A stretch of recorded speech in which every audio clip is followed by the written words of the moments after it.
Hello guys, welcome back to our channel.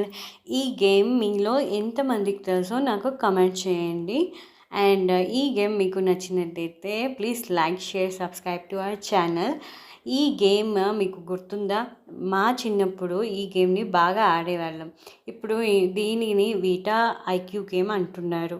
ఈ game వల్ల పిల్లలకి ఐక్యూ పవర్ చాలా పెరిగిద్ది అండ్ వాళ్ళకి థాట్ ప్రాసెస్ కొంచెం ఇంప్రూవ్ అయ్యేది.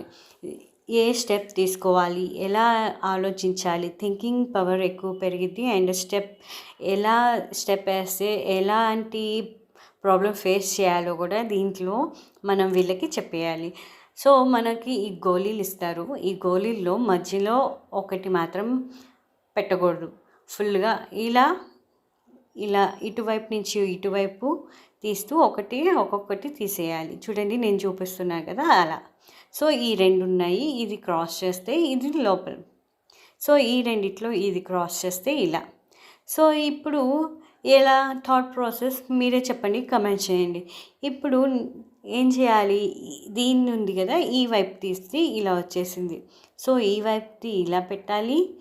సో ఈ వైపుది ఇలా పెడితే సో మనకి లైన్గా ఫామ్ అవుద్ది. ఏది మిస్ అవ్వకుండా ఉండాలి. అండ్ లాస్ట్లో ఒక్క గోళీయే మిగలాలి. స్టార్టింగ్లో ఒక్క గోళీ ఎంటీగా పెట్టాము, ఇప్పుడు లాస్ట్లో ఒక్క గోళీయే మిగలాలి. అన్ని గోళీలు అవుట్ అయిపోవాలి. సో అంత ఆలోచించి, చాలా బాగా ఆలోచించి మనం ఈ గేమ్ని ఆడించాలి. పిల్లల ఎంత ఐక్యూ ఉందో, ఎంత మెమరీ పవర్, ఎంత థింకింగ్ స్కిల్స్ ఉన్నాయో మనకి తెలుస్తాయి. సో వాళ్ళు ఏ స్టెప్స్ యూస్ చేస్తున్నారో కూడా, ఏ ట్రిక్స్ కూడా యూస్ చేస్తారు దీంట్లో.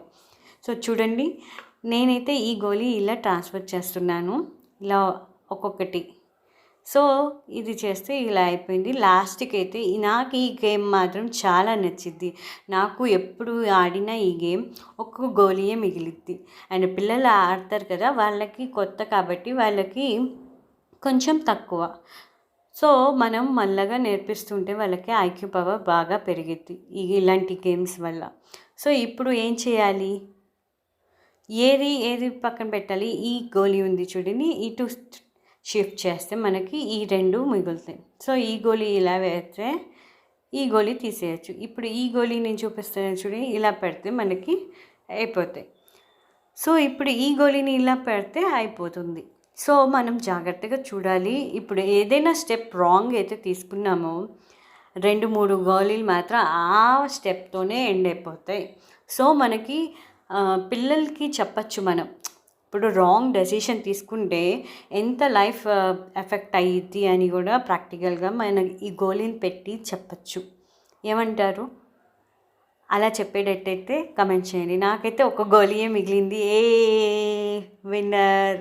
So done.